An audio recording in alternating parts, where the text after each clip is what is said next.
We have an awesome guest tonight. We have Cynthia Dreyer coming on the show. She is the ex-wife of the late Phil Schneider. And anybody who is in the field of ufology, research, et cetera, knows who Phil Schneider is. He's a government structural engineer involved in building underground military bases around the United States, and also to be one of only 3 people to survive the incident that occurred in 1979 between the Great Aliens and the U.S. military forces at the Dulce underground base. We have many topics we're going to touch on tonight, and I am so pleased to welcome Cynthia Dreyer on the show tonight. Welcome, Cynthia. Are you there? Yes, I am. Welcome to the show. It's a pleasure to have you on. Thank you so much. So we have many, many topics to discuss tonight. Is there any particular one that you would like to start with? Well, I think I'd like to start with his death, just to clarify what really happened for him. Because there's been lots of articles out about the possible piano wire. It actually was a rubber hose catheter that was wrapped twice around his neck and tied in a knot. And supposedly he just sat on the edge of his bed and died from a suicide. But he always said in his lectures, and to me personally, that if they ever said he committed suicide, you'll know he was murdered. And right. Certainly that's what happened. Absolutely. There's an interesting story that you and I have been talking for the last couple of days. I got in touch with you the other day, and it was just so awesome to be able to reach out to you, and you'd agree to come on the show, because so many people out there, like myself, who are just, we believe everything that Phil has said.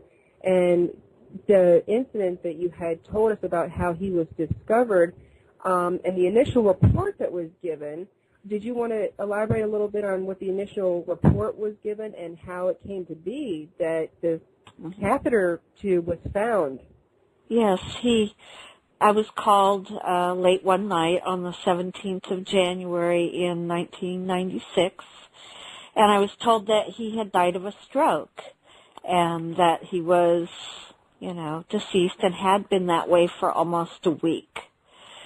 I made arrangements with a funeral director to take his body from Woodburn, Oregon, which is where he was living, to Portland, Oregon, where I was living.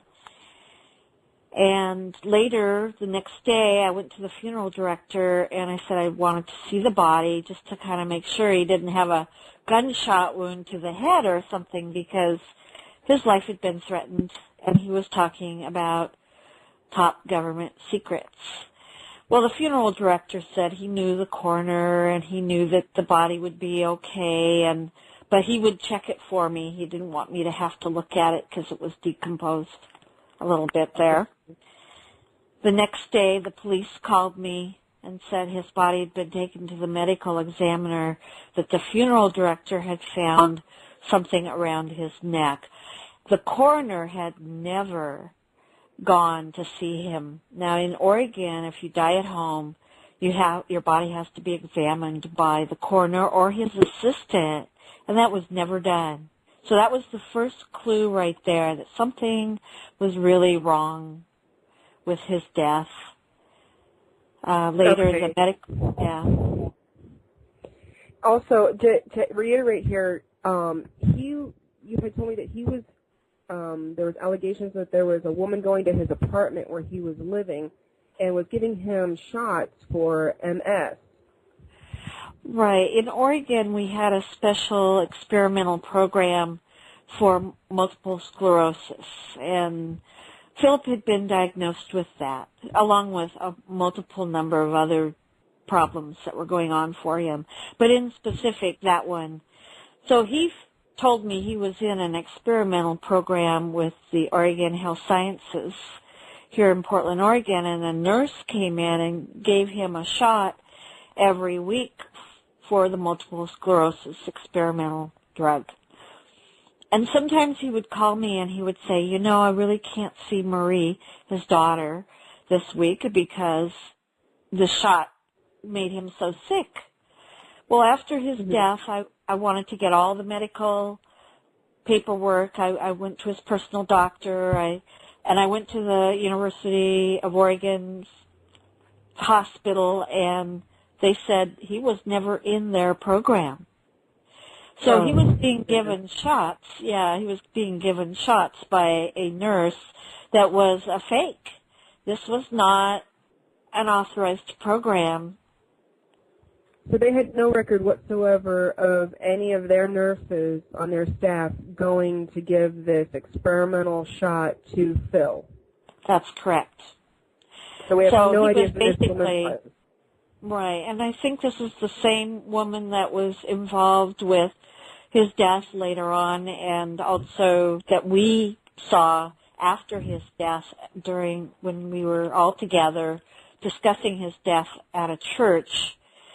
We looked out the window and there was this woman in the car with long blonde hair, and I'm pretty sure it was the same person that had been involved with giving him the shots. My goodness, that's just, there's so many subjects that I don't even know where to start. I know that one of the big ones, if you don't mind switching gears here real quick, to go back, so some of our listeners may not have a full knowledge of who Phil was and what he was contracted to do, what kind of work he did, and some of the things that he discovered while he was working he was a civilian contractor for the government. He was a structural engineer. He was a brilliant man. Yes, he that was knew a lot very about. brilliant.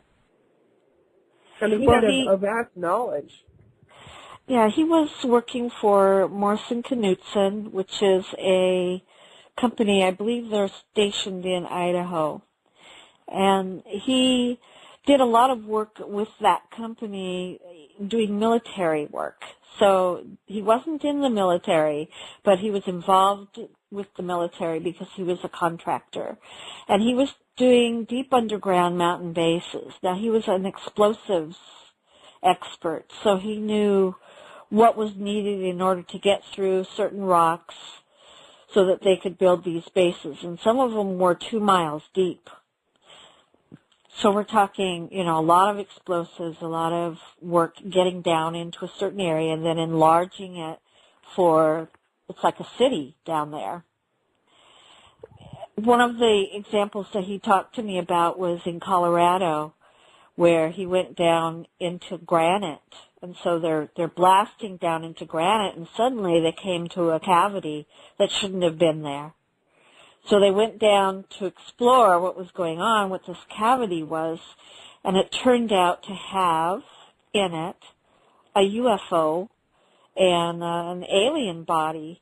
Now, this had occurred so long ago that there was actually like quartz that had formed over the ship and the alien's body. This was the first clue that he had that aliens had been here living in the earth for probably millions of years.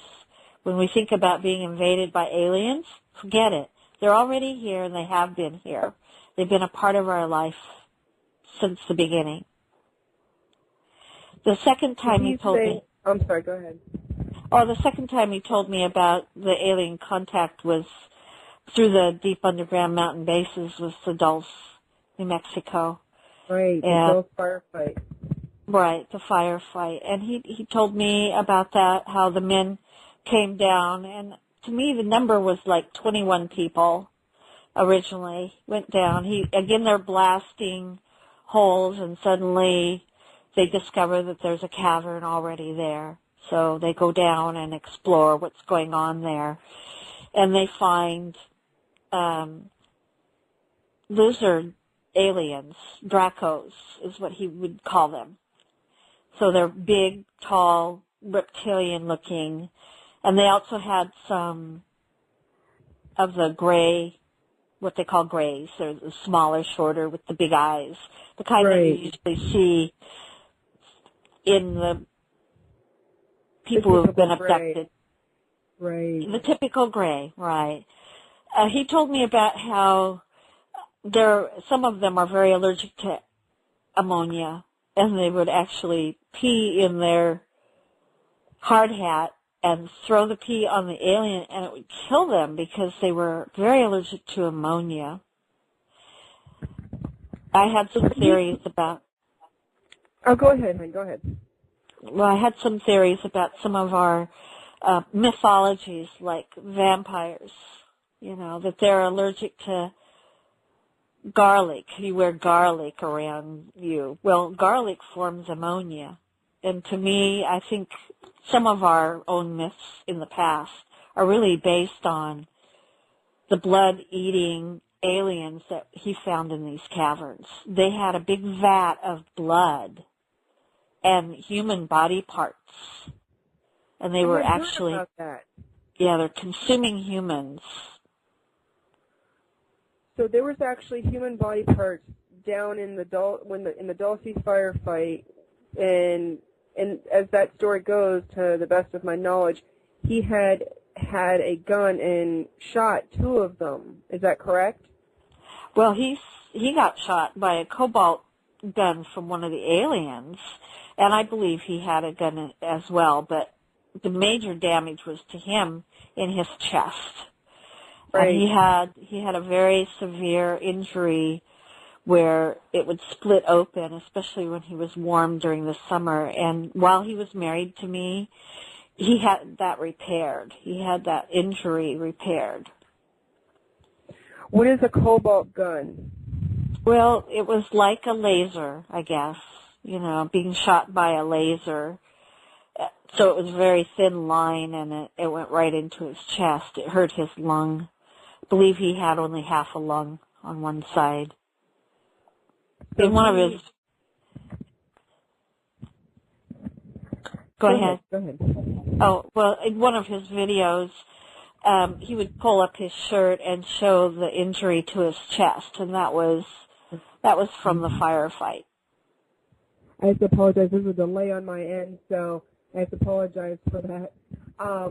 Now, did he actually see them eating, like, human body parts? I mean, like, because I had never really heard that graphic part of it. I had heard that in one of his speeches he did say that they base their food on our adrenal glands. And, yeah, they derive one of their happy drugs from us. So when they frighten us and we get the adrenaline going, yeah, that's like a drug to them. But then they eat our blood. Really? Yeah, they eat it. Yeah, they want our blood, and they eat our body parts. There was this big giant bat. Certain ones. Well, it sounded like the reptilian ones specifically were doing this, and the Greys help them get people. So the Greys help abduct people, usually children. There's 1 million children that disappear every year in the United States. 1 million every year. But we only hear about a couple of them. And if you were to map out where children disappear in the United States, they're almost always around where the deep underground mountain bases are. And they're housing these reptilians now. There's a treaty that we have to house them in exchange for their technology. Right. Did he mention anything else about anything he knew about these extraterrestrials? Now, the underground bases, the holes that they were digging, what were they digging these holes for? Was this was to expand military bases, but the extraterrestrials just happened to be already living there, or? Right. The extraterrestrials happen to be already living there because they've been living on Earth forever. But the deep underground mountain bases originally were to protect people in case of, like, Noah's flood or something happening to the surface, like an atomic bomb and a nuclear winter. So originally these deep underground mountain bases were to protect certain people underground so that if the Earth became inhabitable on top, they could still live below it. Plus, they have a transportation system in between the deep underground mountain bases. He knew where 152 of these bases were, and they're all connected by an extremely fast system of mobility. You could go from New York to L.A., I think he said, in an hour through these underground systems. I remember hearing about that in one of his speeches, about the Mach 4, I think he said they went or something. Yeah, they're very fast, and they're all underground. He visually saw one of these when he was underground in one of these bases. He saw the system, but he didn't write on it. Right. The only thing I heard that was mentioned in one of his speeches was that there was shackles on these underground systems that he saw on these trains. Okay. For people who he believed weren't going along with the New World Order when it would take place, were going to be enslaved. To the best of my knowledge, in one of his videos, that's what he said. That's just amazing. He had all this information because if you just think about the number of, government officials or civilian workers working for a military or government doing these secret things who aren't telling anybody about what's happening and what's going on. And it's just, really sad how many of us, are naive and don't know what's going on right under our noses here and where our money's going, which would probably explain why gas prices are so high, and that's where the money's going. Mm-hmm.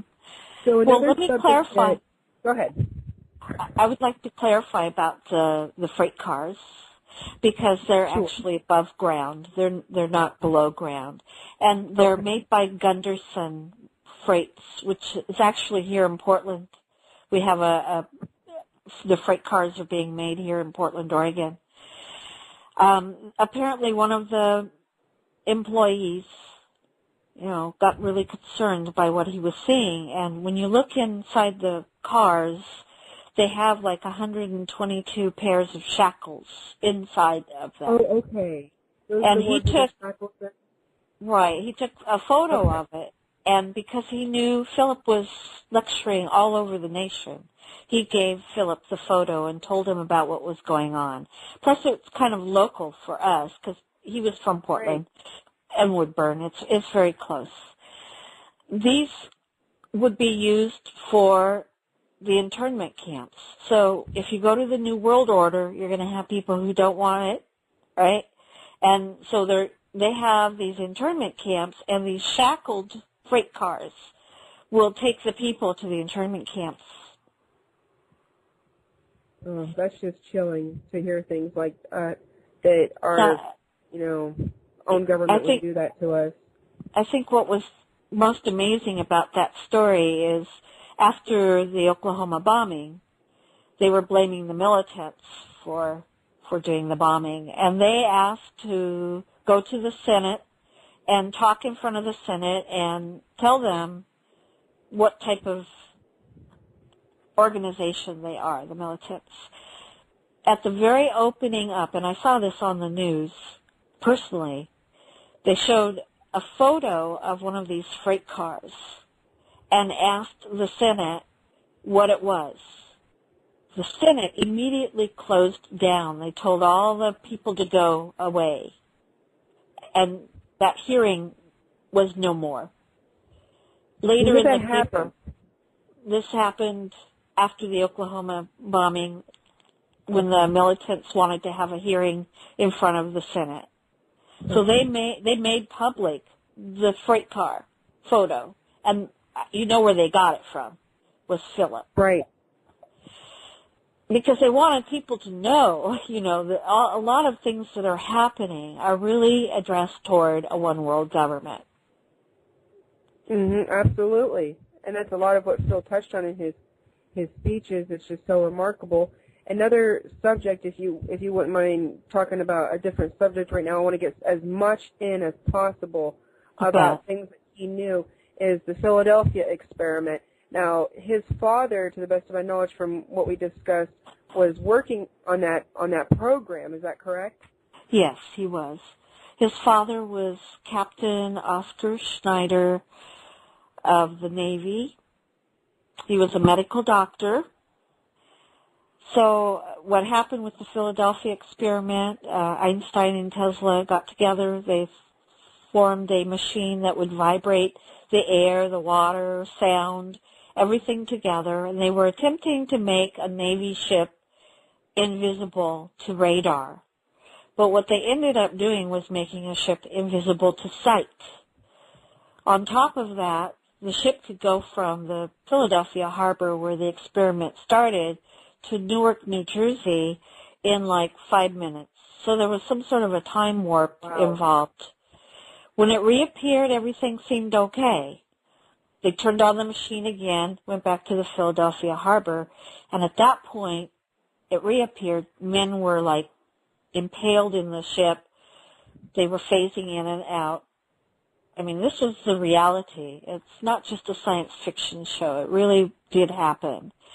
All the men were quarantined into a psychiatric ward in Virginia, the ones that survived. Obviously, the ones that were impaled in the ship didn't survive.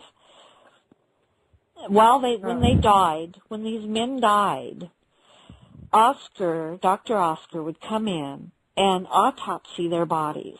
And this is some of the letters that Philip found after his father became deceased, were these letters that his father wrote saying, what is this that I'm finding inside their bodies? It's behind their eyes, in their brain, in their arms and their legs, and it was a tiny little gold-tipped transmitter-looking thing, very tiny, with Enochian type writing on it.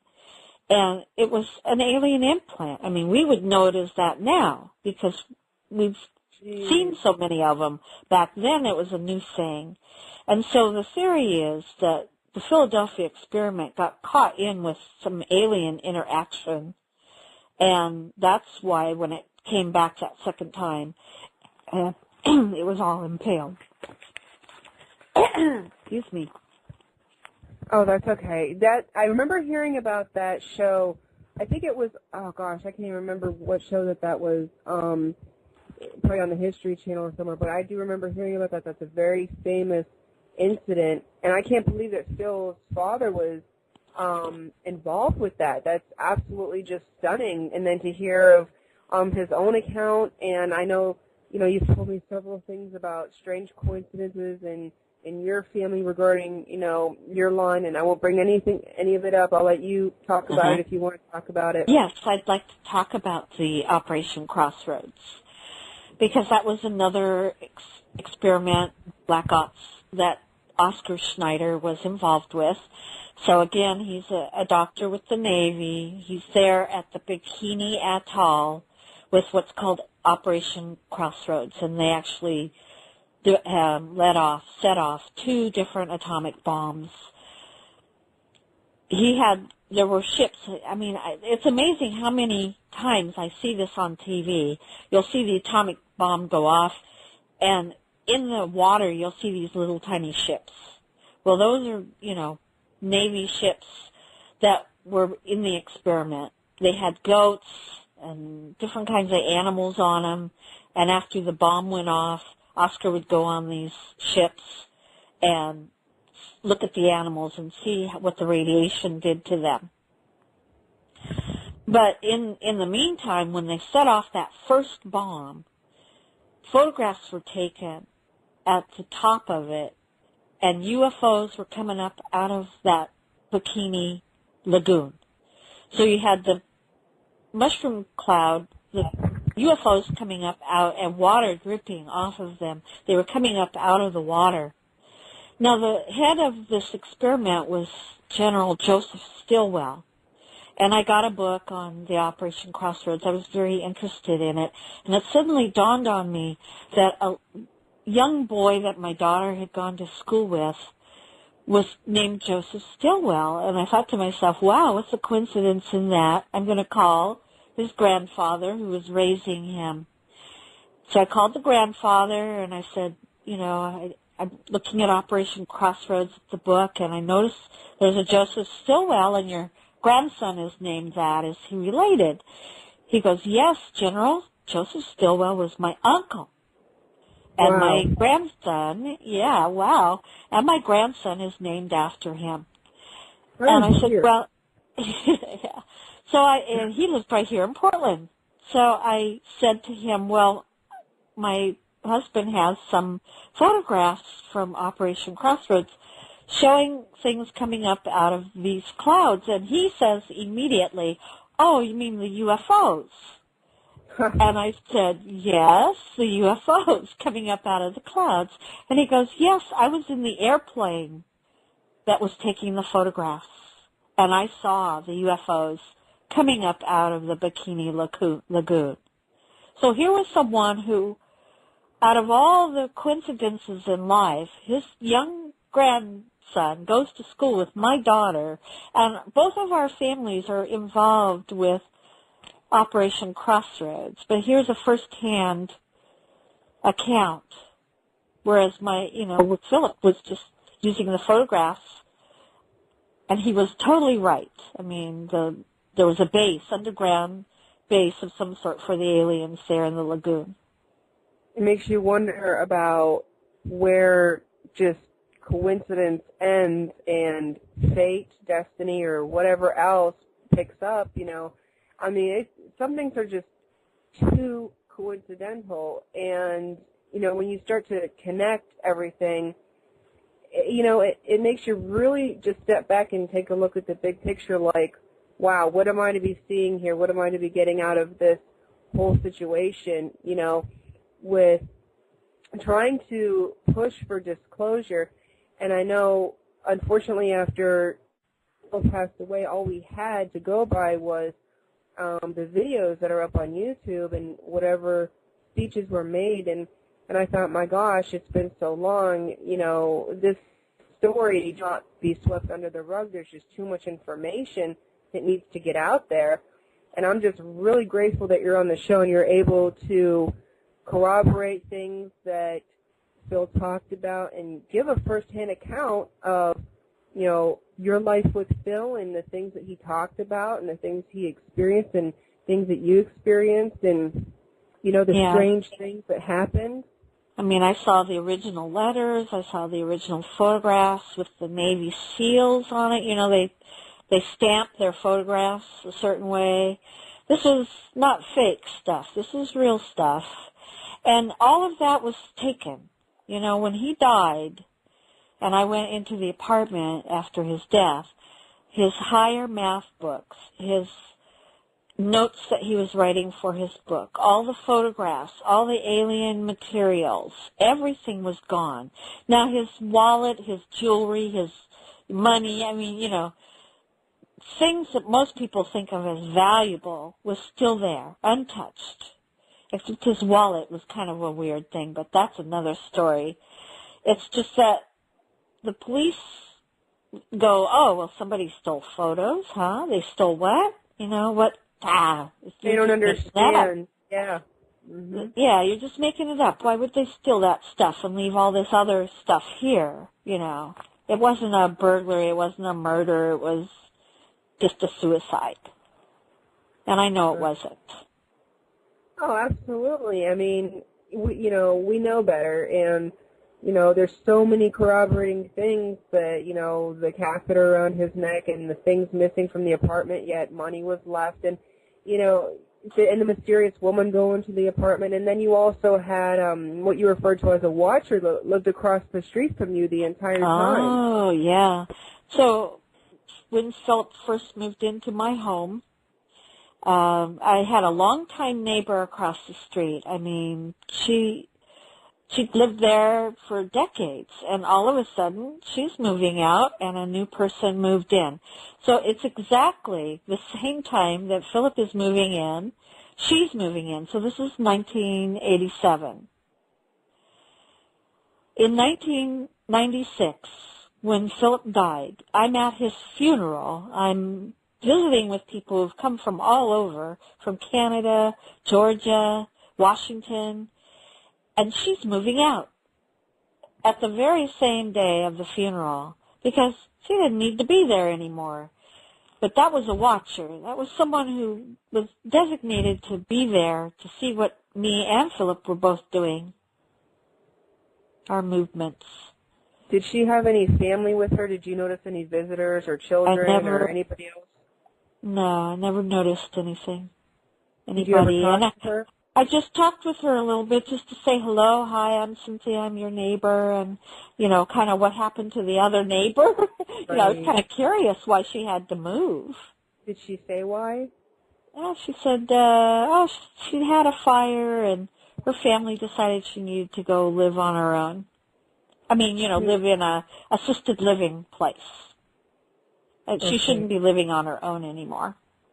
Was there anything that was suspicious about this woman other than the fact that her timing was just really bizarre? Did she have an accent, or did you notice anything that might indicate she, was really maybe from a foreign country, or did she seem physically fit? Like, was there anything that just didn't really fit the bill of, a woman like her living there alone all them years? Yeah, I just didn't have a whole lot of contact with her. But I know, again, the serendipity, the coincidences, and I knew another person who had a watcher as well. He was a lawnmower man. He could send his electrical impulses through TVs, through telephones, through computers, and basically spy on you on the other end. A guy could? Yes, right. I don't know if you've ever seen The Lawnmower Man. Again, it's a science fiction show, but I actually physically knew someone that could do that. Oh, the truth is stranger than fiction. Yes. I don't know why I'm kind of I draw interesting people to me, I guess. But Philip, he was such a brilliant man. He could figure out mathematically that the Challenger was shot out of the air. That thing did not blow up because of an O-ring. It was shot out of the atmosphere he said it was a cosmosphere that shot the Challenger out of the air. But it was because it had the first non-military person on it. If you remember the teacher. Yeah. What was you going to say, hon? I forget the name of the teacher that was on the Challenger that day, but that's why it was shot out of the air. Yeah, offhand I wouldn't know. I'd have to look that up. But, I mean, if anybody would know, he would know, definitely. I mean, he, like you said, his wealth of knowledge and things like that, people like ordinary people who don't have the education with, like, the mathematics and, what he knew about explosives, he definitely was at a higher education level than most people, I would say.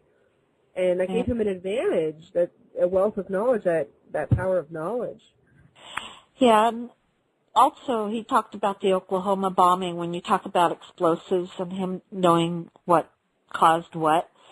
He said that the Oklahoma bombing was a military explosive in one of the elevators. There actually had been 2 bombs, one on each side, that how usually you have 2 elevators opposite each other, right? So the bomb went off in one, but it didn't go off in the other. And if you can recall, when they were coming in to try and rescue people, they suddenly all started to run away because they said there was another bomb that they found. They really had found another bomb. It was in the other elevator, but it hadn't gone off. But he could tell by the U-shaped explosion, the way the building looked, that this was not just a car bomb on the outside of the building. He could tell it was in the elevator. Did he say why they would have done that? What the motive was behind it? Yes, because the very next day they were going to release all the papers from Waco. And something was going on at Waco. It was much more than just the Davidian cult. If you remember, the Davidian cult was building tunnels under their complex. Well, they found something under there that they shouldn't have. They found, yeah.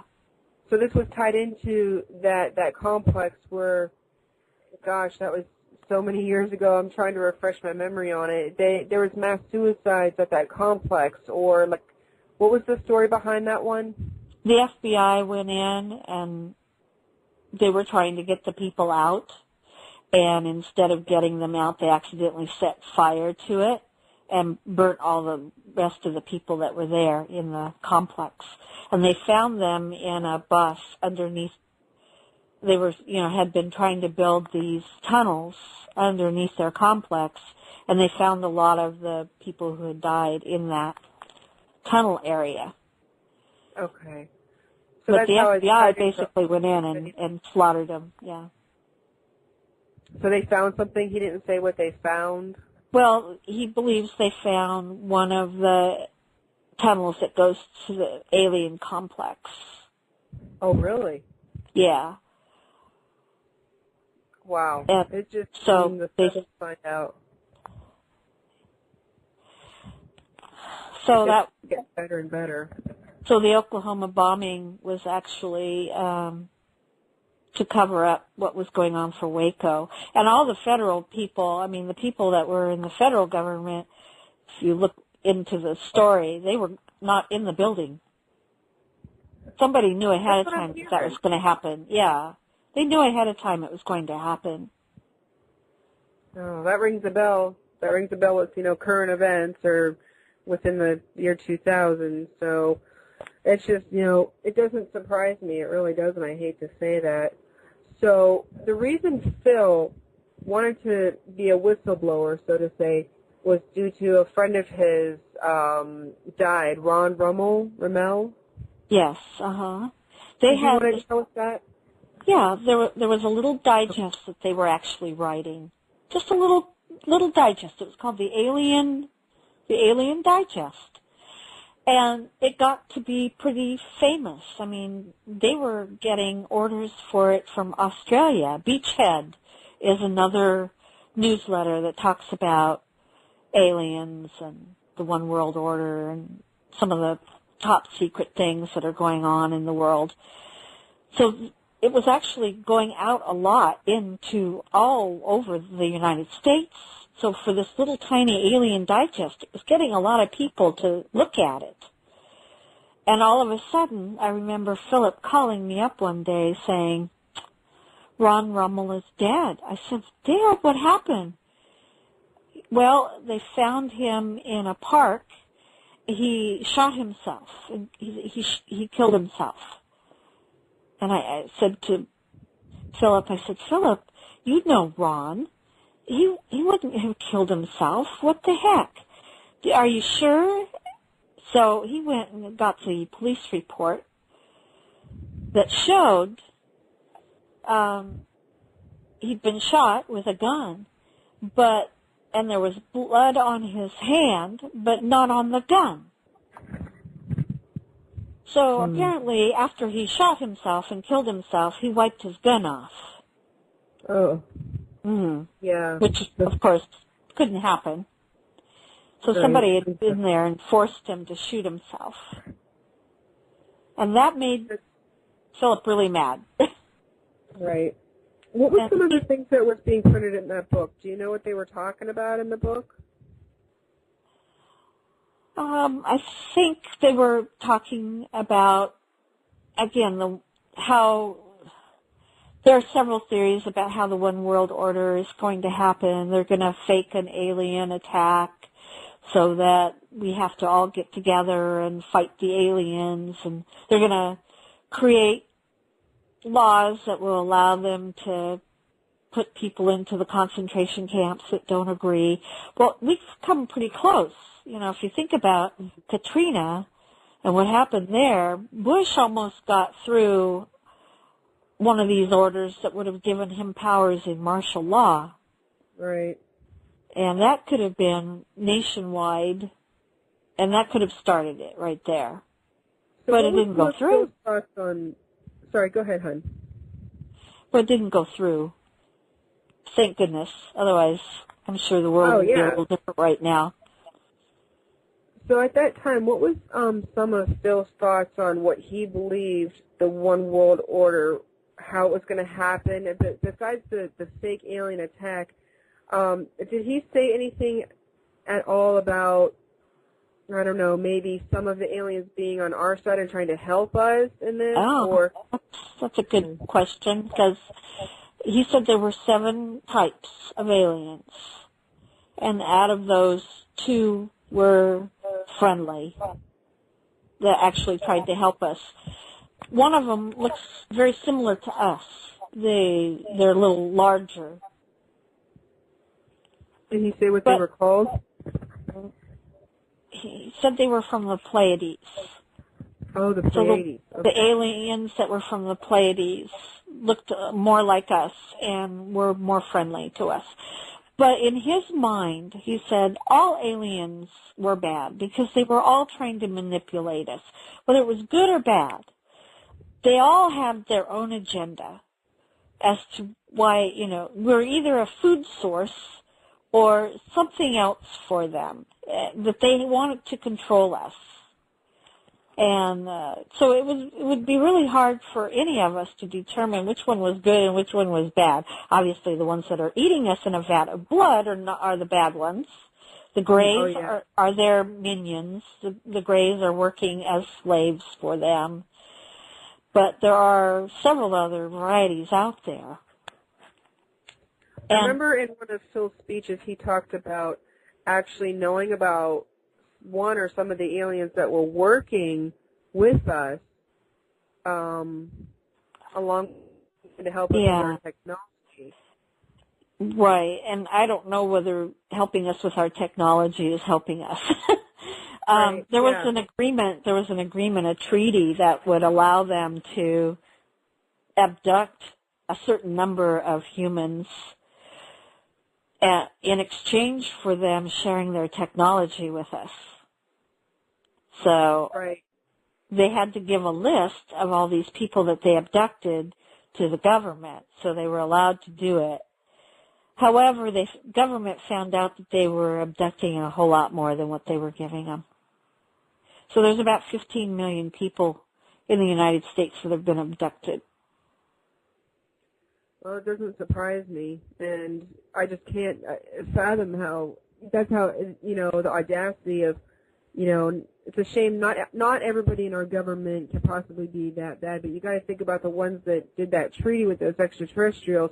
You're going to make a deal with somebody who's far beyond your mental capacity and your intelligence, and you think they're going to abide by this treaty, and it's almost like making a treaty with, an ant or a cockroach. I hate to refer to the human race as that, but that's probably what a lot of them, look at us at, because with the technology that they possess to have the stealth to come into your home and without, alerting neighbors or anyone else through locked doors, security systems, those security dogs or whatever, and manipulate your mind in such a way that you either think you had a dream or a deceased relative or something else that you thought was entering your home, and it's them.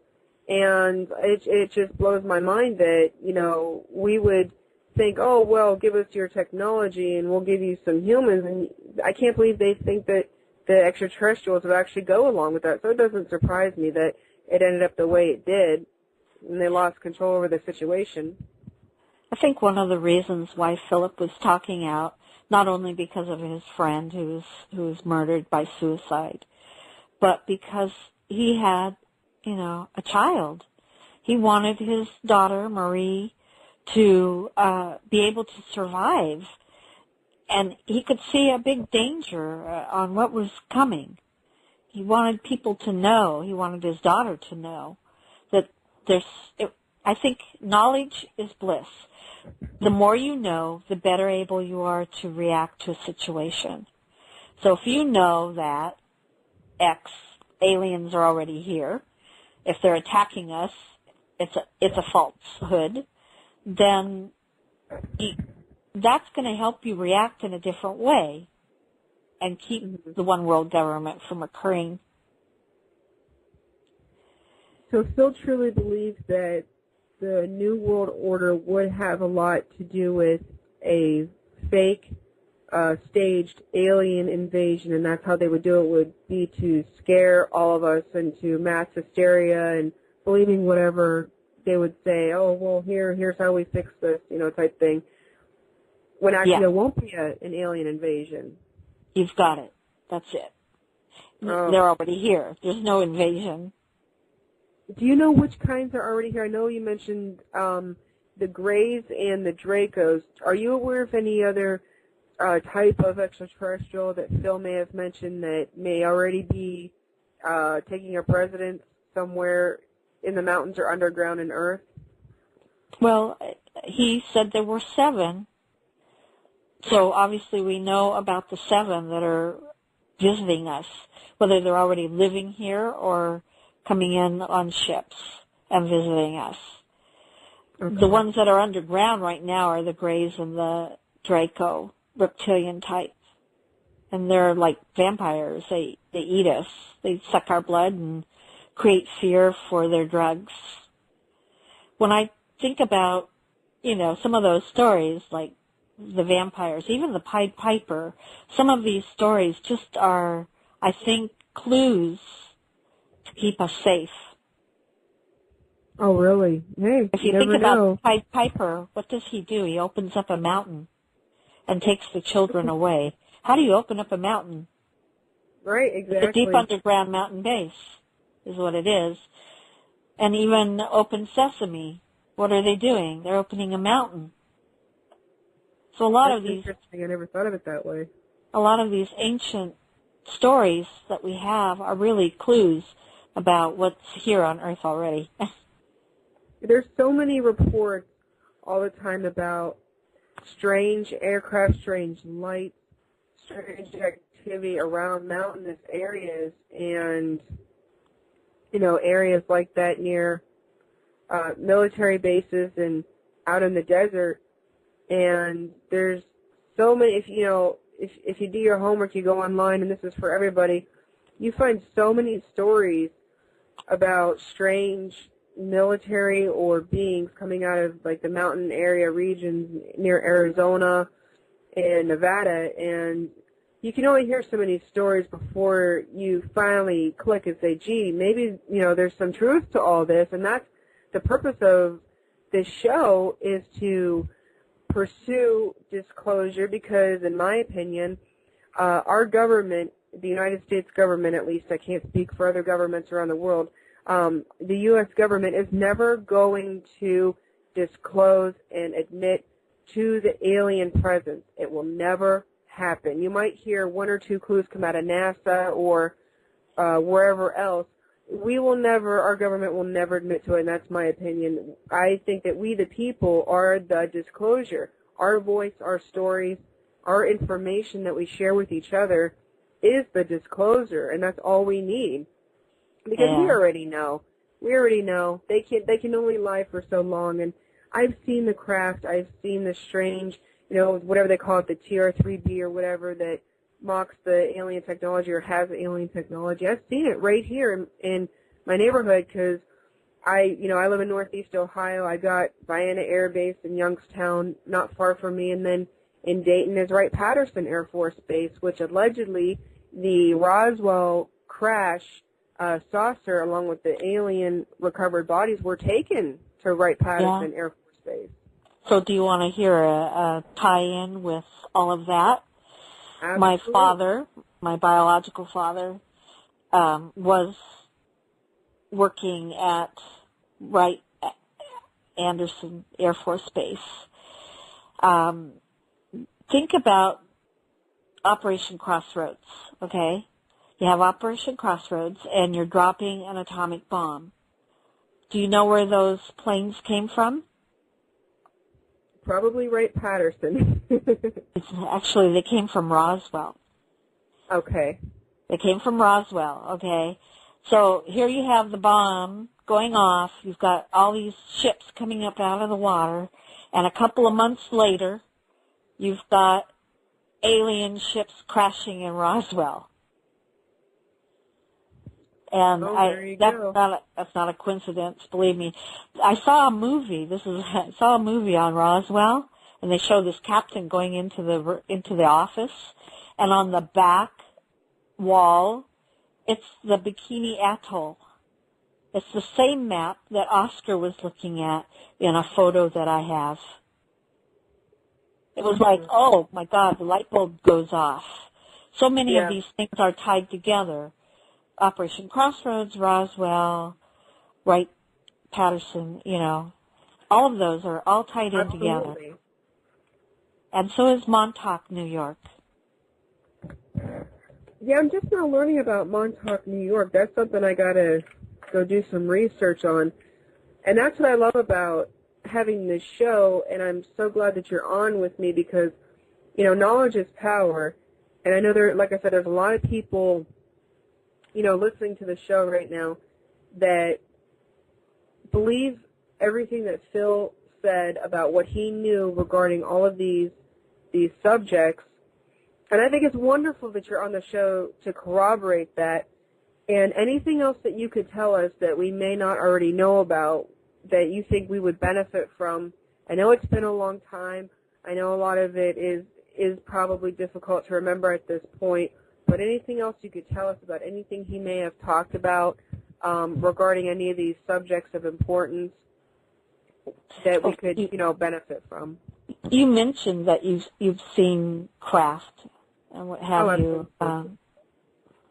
Philip was talking to his brother at a Thanksgiving gathering, and I was kind of new to Groom Lake, Area 51.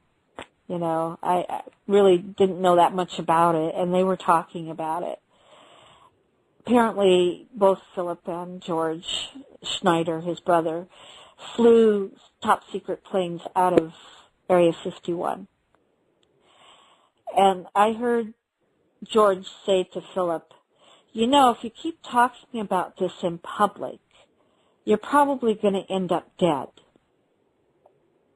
Wow. So I kind of heard that and went, oh, yuck.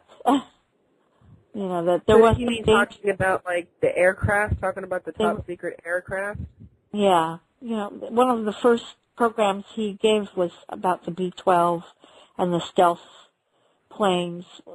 He gave a talk at the Bigfoot Society. And he was talking about these top secret planes. And his brother was giving him a warning that, if he kept talking about all this stuff, he was going to end up dead. Yeah, that's probably not very smart of our military to be flying these secret aircraft over residential neighborhoods, especially, at night and on, holidays. There was an incident I had mentioned on my show before. 2 Halloweens ago, I had seen, it was probably, I can't be sure of what it was. It was definitely high-tech, whatever this craft was. It glowed bright orange and hovered for an extended period of time above the neighborhood and then proceeded to shut the orange light off or whatever was causing it to glow bright orange. And then it flew over the street I was walking up, and, it either had a chevron shape or a triangular shape, and I can't recall because the back end of it was very hard to see because there was a strobing light going back and forth on the back. And I just remember this craft making little to no noise. There was just like a windy whooshing sound when it went overhead and a big white light on the front of it and I believe a blue light on each of the wingtips on each side. And I just remember thinking to myself, why would this aircraft, if it's a secret government aircraft, be hovering over my neighborhood when it's still kind of daylight out on a holiday where everybody's outside? I don't get it. If they want it to be secret, why are they doing that, I think they want to know how the public's going to react to stuff like that.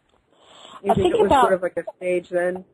Yeah. I keep thinking back to when we landed on Mars for the first time. You probably weren't alive then, I don't know. But I was watching TV. I mean, it was like the first walk on the moon. This was the first landing on Mars. They had this little machine go out and take the soil and analyze it, and it said life. It had found evidence of life on it. And immediately you got this response from NASA saying, oh, it wasn't life, it was just a chemical reaction, blah, blah, blah. But Right. I know they found life, and they just didn't want to tell us. Sure. Like, if you're a witness to that, a machine going out, testing the soil, and saying that there's life, and then NASA goes and says, no, no, no. And now what are they trying to tell us? Yeah, there probably is life on Mars. They've been preparing us for years to try and accept the fact that we're not the only living things out there. Yeah, just like those photographs of the moon surface, about the alleged base that's, there's vents coming out of the surface of the moon. Yeah, yeah. I just believe that, yeah. I was just saying the photographs that were airbrushed of the surface of the moon, and I believe it was the NASA employees that were instructed to airbrush the photographs, to airbrush away like those ventilation chambers coming out of the moon's surface. Yeah. Well, I met this lady at my genealogy library, of all places, right? Again, this is serendipity. Her father worked in NASA. He helped develop some of the machines that walked around on the moon. And she had a moon sample, a sample of the moon. And she was going to maybe sell it on eBay, and the FBI were all over her. Oh, no doubt. Yeah. The thing about the moon rock is it's exactly like Earth rock. It's no different. The moon rock is Earth rock. And I guess they don't want us to know that.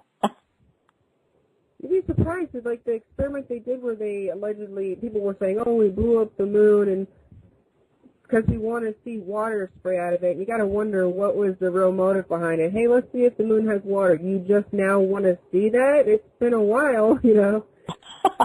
So, yeah.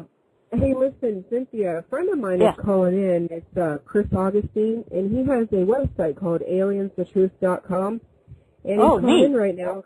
He probably has a few questions. Is it okay if I bring him on? You bet. Okay, great. Go ahead, Chris. You're on the air. Good evening. Hi, how are you? How's everybody tonight? Cynthia, this is Chris. Hi, Chris. How are you? Just fine. Can you hear me okay? I can hear you, There's a little bit of a delay tonight. I just wanted to comment on one thing that you were just talking about, the warning that Phil had gotten when they were saying, you know, doing the work from Area 51, secret planes and everything, and they said, you know, you keep talking about this, you'll end up dead. One of the interesting things that I read in one of Stanton Friedman's books, and more recently in one of Nick Redfern's books regarding contactees, is the government is no stranger to following people related to the UFO field. Contactees especially, because they almost always had an anti-nuclear type agenda. They tended to be a bit on the communist side, so they would actually have FBI and even Air Force personnel investigating them, you know, questioning them, finding out their motives, going to UFO conferences, seeing what these people were telling people, what type of secrets they were telling, and to take it even further, especially during the 60s and 70s, they would infiltrate UFO support groups or, you know, forums. They would go to these meetings posing as interested parties just to see what people were discussing, if there were any secrets being revealed, etc. And I think the one difference from 1996 compared to now, why people aren't showing up dead more often, is the Internet. People are much more visible now. It would be a lot more difficult to silence someone because they're so well connected and people are so well informed of what's going on, to have a predominant UFO researcher just suddenly, die from, any particular circumstances would seem a bit odd, and it would tick people off right away to, hey, there must be something to this because they just mysteriously died. Yeah, I agree. I thought Philip had better protection, but what happened for him, although he was able to survive several threats on his life, was that they started to threaten me and the children. Right. So he basically gave himself up to them to protect me and the kids. Well, I mean, this type of behavior is nothing new. Having done a lot of research on the Roswell incident, some of the eyewitness testimony that was recently brought to light, I believe the book was Witness to Roswell, they talked about a young girl who was 12 years old. I think she was the daughter of the fire chief, who actually handled some of the crash debris. They had a New York City police officer who was an expert in interrogations, flown in and was doing interrogations for the government, asking people what they saw and pretty much forcing them into silence. I mean, I'm going to paraphrase here, but he essentially told a 12-year-old girl after she said, oh, yeah, I held this debris, it was totally exotic, blah, blah, blah, that the desert is a huge place and no one will ever find your body. And this is in 1947 telling a 12-year-old American girl. So if that's that long ago and they were willing to kill people, good luck today. Yes, exactly. There's so many more ways they can do you in now. And did you guys hear about that new way that they're doing it? Is they have this Jesse Ventura, the governor, he actually found out about that company. Chris, you might know the name of it, where they're actually hiring civilian people to keep track of their own neighbors and their activities. I Sounds can't like remember my the name. watcher. What was it? Of course, I forgot the name now. I know the conspiracy theory is the name of the show. It was like either Infraguard or Intragard or something like that. Infraguard, that's what it is. Yeah, they hire civilian workers. Right. To spy on their own neighbors. The government actually hires these people. You're absolutely right. And what's interesting about them is these private individuals, these citizens, are informed of threats before the general public. And these are high-profile business owners, utility managers, the people that run the electric company, the gas company, people that run banks, etc., in major cities all around the United States. I think they have representation in every state, are informed of threats against the United States before the average Joe Schmo, so they can prepare their own systems. Now, to me, there's something wrong with that. The people that are pulling the strings and controlling our society are learning about these things beforehand so they can then control things if something did happen and take the power away from those they don't deem necessary and give it to themselves. But that's just my take. Yeah. Wow. Yeah, but it is an interesting show, and it's obviously a bit of showmanship, and if you've never seen it, it's a little over the top with his investigative style. Obviously, likes to use a bit of muscle, having the history and weightlifting and wrestling and whatnot. But I mean, it does bring a lot of information to light, and they haven't done anything on UFOs yet. But one thing they did do recently, I believe it was talking about secret underground bases and bunkers for Doomsday, like 2012, potential whatever. And I think it's underneath the Denver airport. Oh, yeah. Apparently it's one of the biggest underground bases ever. And they've removed, I think it was more dirt and rock than the entire length of the airport on top.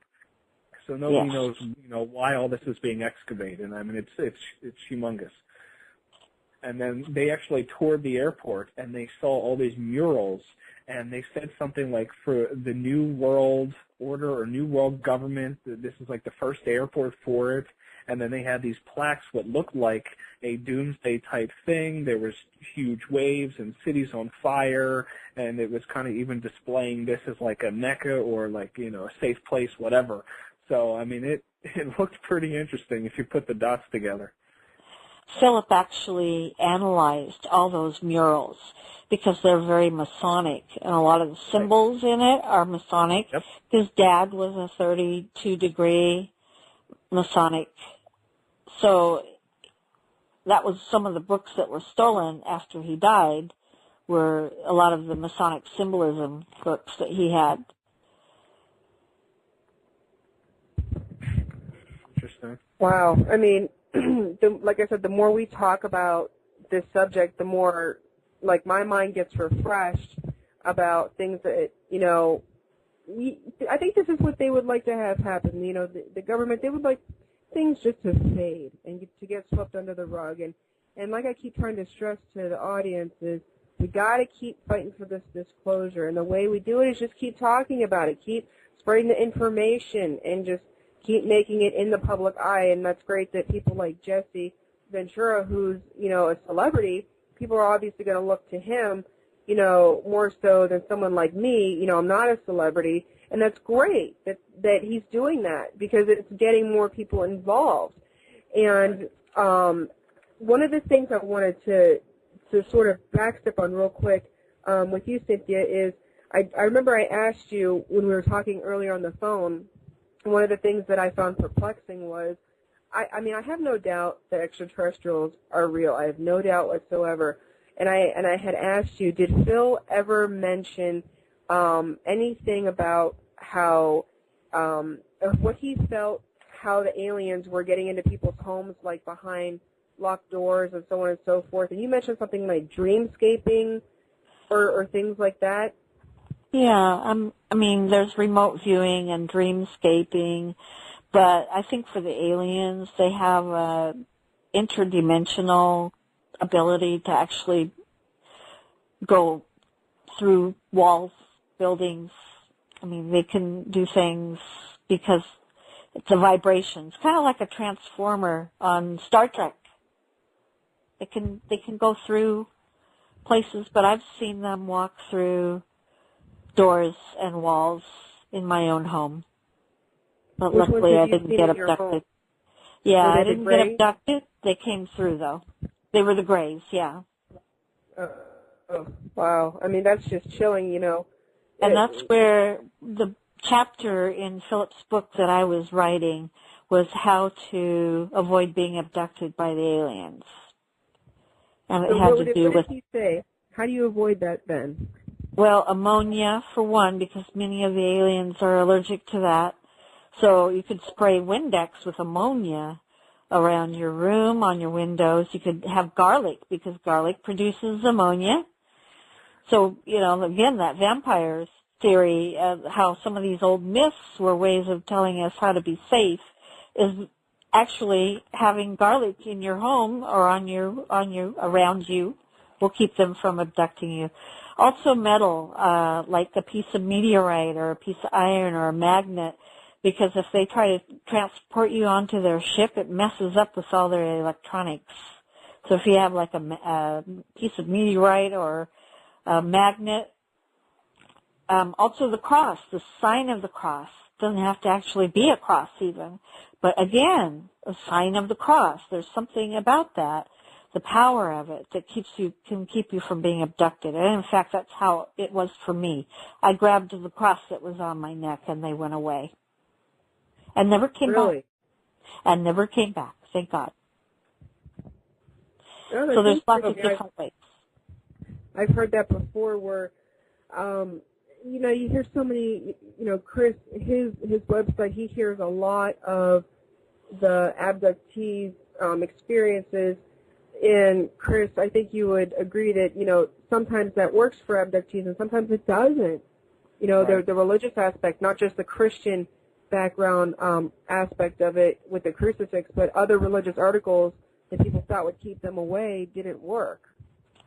I think for me, the concept is not so much the symbol that does it, but the person's willpower.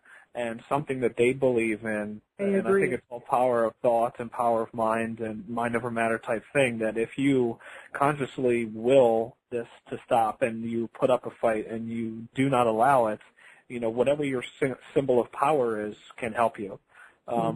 I just wanted to play devil's advocate for a moment and take a step back and say, well, what if you don't want to stop the abductions from happening? And the perfect example is my own experiences. I've only now, some 8-9 years after my experiences, have been remembering what occurred, and there was nothing bad. I've never experienced any negative emotion. I've never picked up on any negative intentions. I've had missing time. I've got an implant in my leg. It's been documented by ultrasounds. It's still there. I can feel it under the skin. But I have absolutely nothing to show that this was a negative experience, and I welcome it. And I just, I'm still here. I'm not being fed upon whatever. I'm perfectly healthy. I'm fine. So, why should I stop something like that from happening? I see nothing negative. Right. I thought it was interesting you just mentioned you had an implant, because the men from the Philadelphia experiment, as they died, Oscar went in and he found alien implants in their bodies, and at that point he didn't know what they were. But of course nowadays you would know what it is, because more people like yourself have come forward, and we know what it looks like, x-rays. Right. Bud Hopkins, he actually showed an x-ray of a woman with one behind her nose. Oh, my goodness. And it looked just like what Oscar had seen in the men from the Philadelphia experiment. I think there's so much mystery to this whole situation with the extraterrestrials.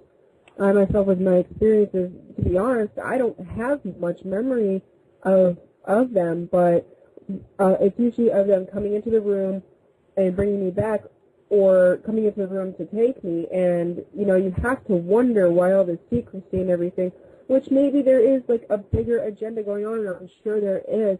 I like to throw caution to the wind, absolutely, but I don't like to totally pigeonhole myself and say yes or no, that they're bad or that they're good, because there's so many different types of them. We really don't know too much about.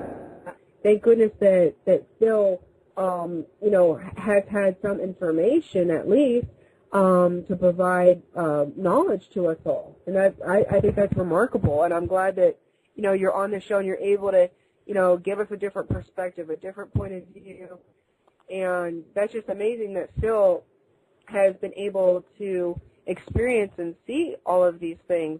He saw the grays, he was there, and a man of his level of education is not going to just throw away that career to make up some facade story just to get famous. It makes no sense at all. He's educated. He's got better things to do with his time. Yeah. He really wanted to make a difference. He wanted to make the world safer for his family and for all the young people. He felt that abduction was generational, and that scared him, because he didn't want to be abducted so his daughter wouldn't be abducted. But I hear a positive event has occurred for some people, and that's good, whereas mostly I've heard a lot of negative things from abductees. The first people who took Philip's information and put it on the internet was actually a website for people who had been abducted. So I thought, out of all the societies and people, groups on the internet, it was actually one of a group of people who had been abducted that took his information at the very beginning and put it on the internet. And their website immediately died.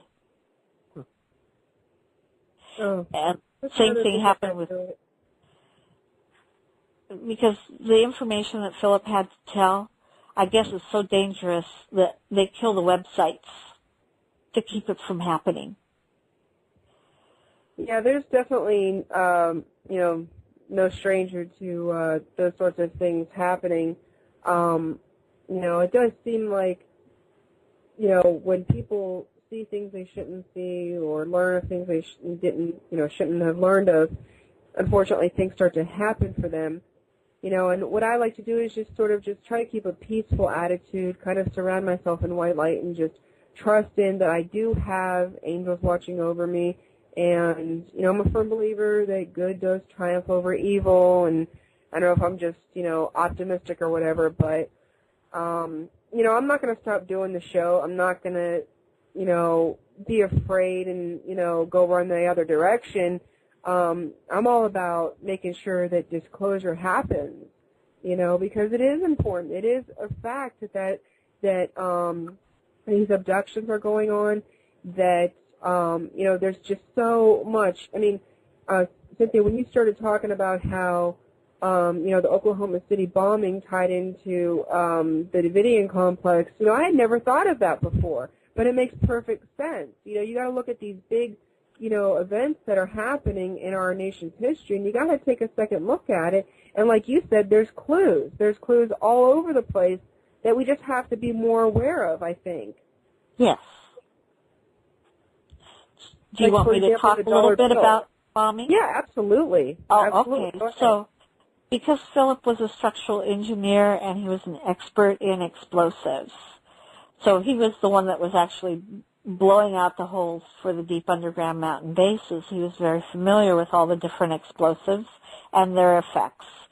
When he saw the Oklahoma building, the Murrow, I guess it's Murrow building, he could tell from that it was a military explosive and not just some truck going off in front of the building.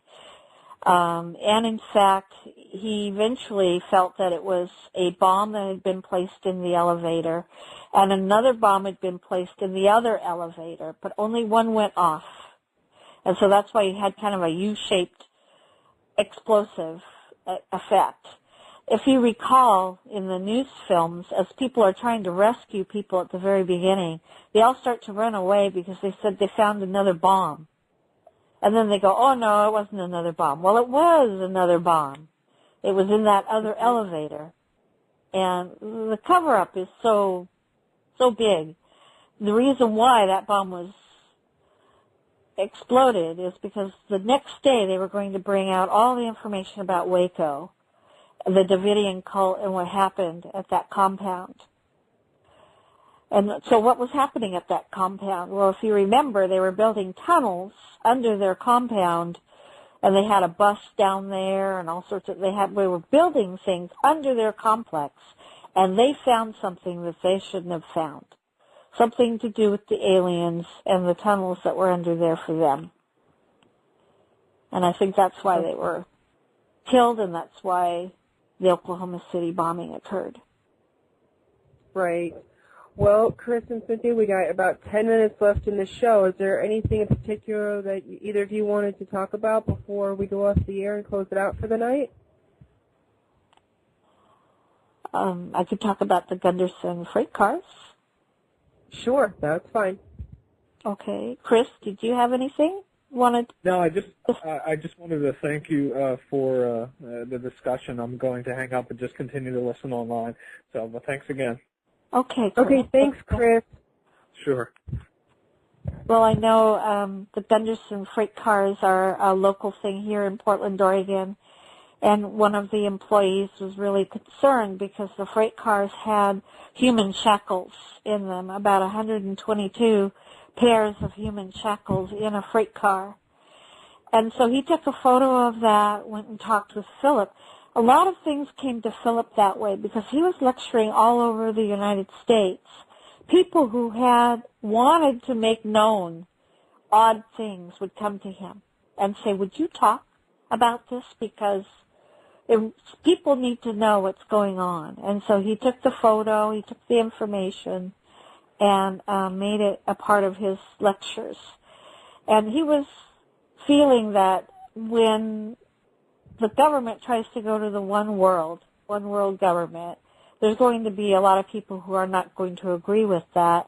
And these freight cars are being made to take those people who disagree to the internment camps that are already set up throughout the United States. And there's enough of these freight cars for 15 million people. which is the estimate. I've seen a lot of that online, along with the mass graves and the multiple, that FEMA had ordered these plastic containers just stacked up. You could go on YouTube and you can actually find those videos of these. You know, you got to wonder what they're digging all these graves for. I know one of the excuses was, well, our memorial cemeteries for our soldiers are filling up and we need to make more room. And, you know, you have to look at, there's all these, you know, these giant plastic containers that you can fit a person in, just stacked, like Dixie cups in rows, you know, in various states.